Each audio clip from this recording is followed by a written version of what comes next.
வலியற்ற varicose vein சிகிச்சை எளிய 30 நிமிட செயல்முறை 7847045678.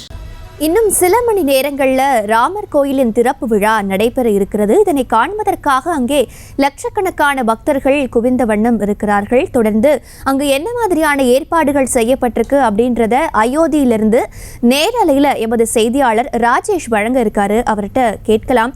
ராஜேஷ் வணக்கம். அயோத்தியில தொடர்ந்து விழாக்கோலம் பூண்டிருக்கு அப்படின்னு நாம சொல்லிட்டே வரும். அங்கு நீங்க பார்க்கக்கூடிய காட்சிகள் என்ன? இந்த விழாவிற்காக என்ன மாதிரியான ஏற்பாடுகள்லாம் அங்க செய்யப்பட்டிருக்கு? விவரங்கள் ராஜேஷ்.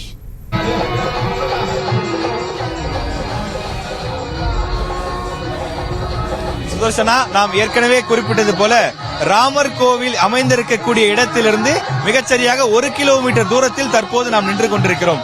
இங்க இருக்கக்கூடிய மக்கள் குறிப்பிடக்கூடியது மிக சரியாக ஒரு வரியில குறிப்பிட வேண்டுமானால், வனவாசம் முடித்துவிட்டு ராமர் பட்டாபிஷேகத்திற்கு வந்தபோது அயோத்தியில் பல ஆயிரம் ஆண்டுகளுக்கு முன்பு எப்படி என்ன மனநிலையில் எவ்வளவு மகிழ்ச்சியில் இருந்தார்களோ அதே மகிழ்ச்சியில் அதைவிட கூடுதல் கொண்டாட்டத்தில் தற்போது நாங்கள் இருக்கிறோம் என இங்க இருக்கக்கூடிய உள்ளூர்வாசிகள் தெரிவிக்கிறார்கள்.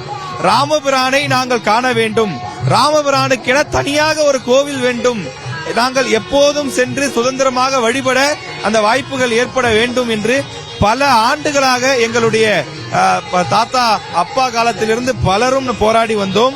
எங்களுக்கு இன்று கிடைத்திருக்கிறது அந்த நாள், ஒரு மகிழ்ச்சியான நாள் என்று உள்ளூர்வாசிகள் குறிப்பிடுகிறார்கள்.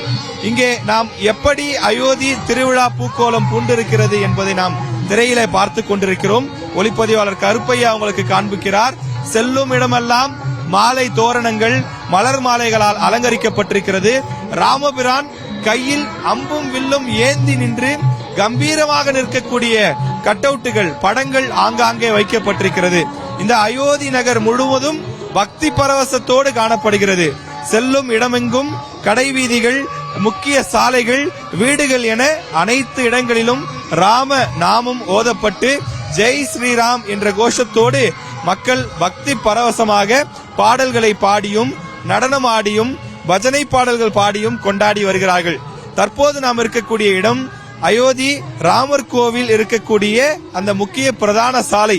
இந்த சாலையிலே தான் பிரதமர் நரேந்திர மோடி உள்ளிட்ட முக்கிய பிரமுகர்கள் எல்லாம் பயணிக்க இருக்கிறார்கள். அதன் காரணமாக பலத்த போலீஸ் பாதுகாப்பு போடப்பட்டிருக்கிறது. பொதுமக்கள் இந்த பகுதிக்கு வருவதற்கு தடை விதிக்கப்பட்டிருக்கிறது.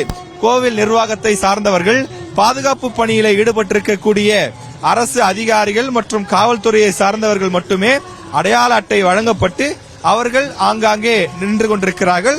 அதே போல அனுமதிக்கப்பட்ட கலைக்குழுவினர் மட்டும் ஆங்காங்கே, அதாவது ஒரு கிட்டத்தட்ட 100 மீட்டருக்கு ஒரு குழுவினர் கலை நிகழ்ச்சிகளை பக்தி மயத்தோடு அவர்கள் பாடி வருகிறார்கள். பஜனை பாடல்கள் பாடப்பட்டு ராமபிரானுடைய புகழை ஓங்கச் செய்யக்கூடிய வகையிலான பல்வேறு நிகழ்ச்சிகளுக்கும் கலை நிகழ்ச்சிகளுக்கும் பஜனை பாடல்களுக்கும் ஏற்பாடு செய்யப்பட்டிருக்கிறது. செய்திகளை உடனுக்குடனும் துல்லியமாகவும் தெரிந்து கொள்ள சப்ஸ்கிரைப் பண்ணுங்க.